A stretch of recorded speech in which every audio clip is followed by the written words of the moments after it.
এই গোটা পৃথিবীতে অনেক রকম ভাষা রয়েছে। সবগুলোই আলাদা। কিন্তু এই সবগুলোর মধ্যে একটি শব্দ কমন। তোমরা কি জানো সেটা কি? English, Spanish, Germany, French, Persian, Thai, Chinese এই সব ভাষাতেই এম মানে ময়ের উচ্চারণ আছে। আর সেটা মাকে উদ্দেশ্য করেই ডাকা হয়।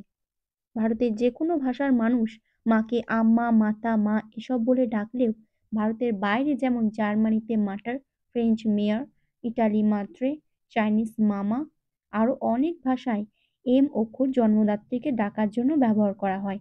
আসলে এর সূত্রপাত হয়েছে নবজাতকের প্রথম উচ্চারিত শব্দ থেকে। জন্মের পর শিশু প্রথম তিনটি অক্ষর উচ্চারণ করে, যাকে ওম বা আউম বলে। এই তিনটি শব্দ যাকে ব্রহ্মনাদ ওঙ্কারের সাথে তুলনা করা হয়। ও বা আ থেকে শুরু হয়ে মতে সীমাবদ্ধ। এই উচ্চারণ আম্মা, মাম্মা ও পরিণত উচ্চারণ মাতে বিলীন হয়। তাই মা শব্দটি একটি ম্যাজিক। ভিডিওটি ভালো লাগলে লাইক করে দিন।